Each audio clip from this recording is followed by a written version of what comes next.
Now, who remembers this banger from 2014?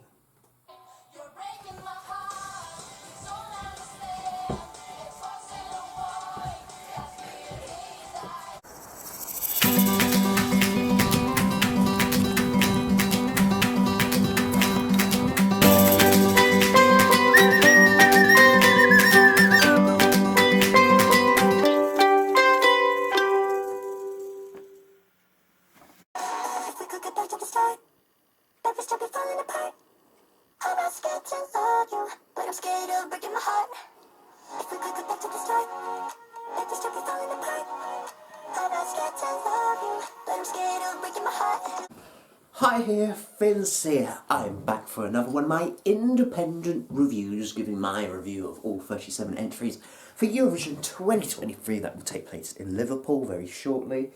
Now I'm going to talk about Denmark's entry for Eurovision 2023, and it's Reiley. A nice short, simple name to remember, Reiley.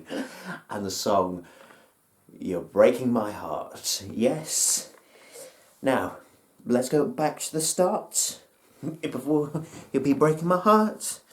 Now, Reiley is not only representing Denmark, but is also representing the Faroe Islands, because Reiley is actually the first ever artist to go to Eurovision and come from the Faroe Islands. So that's nice. The Faroe Islands. Yes, you probably think it's an island in Africa. No. Faroe Islands is, I believe it's between Iceland and Scotland, but I think it is technically Danish. I think it belongs to Denmark, if I'm not mistaken by my facts there, but no, it's a tiny island in the middle of the sea. Where the sea is there, but it's technically part of Denmark. And there's been actually, back in 2015, there was some talk about the Faroe Islands debuting after the 2015 contest. There was rumours about the Faroe Islands debuting at the contest, but sadly nothing really came from that. But there might be, after Reiley's appearance at Eurovision, maybe that could all change that. So fingers crossed, one year the Faroe Islands can debut at Eurovision, but I think they just need full EU membership, and technically they asked to be part of Denmark. So, what is it, Iceland? No, I think it's a Denmark country. Anyway, should we go back to the actual song Reiley singing? Breaking my heart. You're breaking my heart, but you don't understand. No, this is a fun, cool pop song from Denmark. You know, the last couple of years, they've kind of took a kind of throwback approach with their entries. So at least this year they've got a more recent, up-to-date kind of song. It's a very cool vibe what Denmark is bringing us. A good pop song. Nothing hugely offensive from Denmark, but yeah, what is from Denmark? Love is forever. But no, this is a very years and years kind of performance, you know. Very Ollie Alexander from Years and Years kind of performance, you know. A nice fresh teen bop Denmark is sending. And it feels like a K-pop kind of you know, kind of performance as well. It's a very young, fresh, you know, Gen Z, whatever the fuck that means. I mean, kind of performance makes me sound so old saying that, and I'm only 23. But, I mean, yeah, I do look 40, okay? But no, this is a fun entry, and it's very catchy. It's a very catchy song from Denmark, and it's just gets stuck in your head. You know, breaking my heart. I'm scared of love you. I'm scared of breaking my heart. There are parts I like about it. There are parts that I kind of feel, and one of those is obviously the elephant in the room, the auto-tune voice thing, whatever you call it, where it goes, no, no, no, no, no, no, no, no, It just really, I find it quite odd, and I don't think I really like it, and I don't think it's kind of needed in the song. It's like having a steak, and the steak's already good, but you try and make it fancy and put some cheese on top or something like that, like some Parmesan cheese or something, because you really want to add something nice. But what you've ended up with is something having that doesn't need that cheese on top. It was good as it was. And that's kind of the comparison I get with that to this. It's good song, but you don't need that. No, no, no, no, no, no, no, no.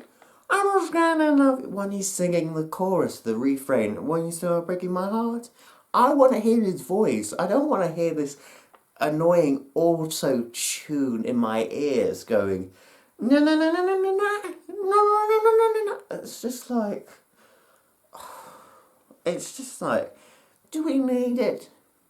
I don't think we need it. It's just like, and it's a shame because it spoils a good song for me because it's a catchy song, and I like the refrain of "Well, you're breaking my heart," but it's I just hear the auto tune again, and it's just like, oh.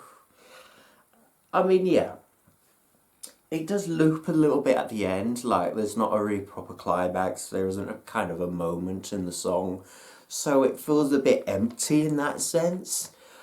But Reiley is a good performer. I thought he was only 18. Turns out he's actually 25 years old. No! It's weird because Victor from Greece is 16 and yet Reiley from Denmark's like 10 years older than he is. So it's just like, I kind of thought they were the same age and clearly not. But that's a good thing, you know, a 25-year-old looking 16 is probably a good thing because we all want to look young at the end of the day, don't we? But no, there's parts that I like and parts that I don't like, and the parts I don't like are maybe overshadowing the bits that I want to like a bit more. In any case, Denmark will perform in the first half of the second semi-final, and they will be given the #1 spot in the running order. That's right, they will open semi-final 2 on Thursday night, and just after that will be Armenia and Romania in the running order. So can Denmark qualify? They've got a chance. I think this is definitely their best chance. It's, well, Love Is Forever. That was the last time Denmark made the final.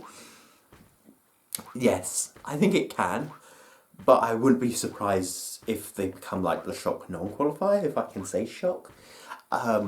Mainly because it could, you know, that auto-tune part could really overshadow it, and especially if in the reframe like they play it again and it might not go down well with some people. Of course, there's no juries, it's a televote only system, so at least the way the vocals aren't like, I wouldn't say it's not a big criteria now, but I think it would have been a more of a bigger criteria if the juries were there, because they would have penalised it more if the vocals weren't on, like they did with Andrew Mahi and Pia Maria last year, and dragged those songs down because the vocals weren't good. At least you don't have a jury this year to do that. But I've got faith that this will work, and I think it's a good opener to semi-final 2. I do wonder though, Armenia coming straight after, whether Brunette's going to really overshadow what comes before her and then people forget Reiley. But then I also kind of think, well, he's got big social medias, you know, his TikTok, so he'll do decently well in the televote. I don't know how well he's going to do in the final, like, could he get a bit lost in the final, maybe? I don't know, but we'll wait and see on that. My score out of 10, I'm giving it a 6.5. That's decent. That's above average. There's parts I like, parts I don't like. But it's a catchy, fun pop song at the end of the day, and I'm happy it's opening the second semi-final because I think actually it was a good choice, looking back on it. At first I thought, oh, why is Denmark opening? But then I go, oh, okay, that's nice. So yeah, mainly a positive reaction from me, I would say. And yeah. I like it. I like it. In any case, what do you think of the Danish entry for Eurovision 2023? Are you still breaking your heart and want to go back to the start? Comment down below in the comment section below, like and subscribe this video, and I'll be back with more content very soon. Until then, goodbye people, goodbye. If you're not breaking my heart, wouldn't someone else start? I'm a sinner of you, but I'm scared of breaking my heart. Bye people, goodbye.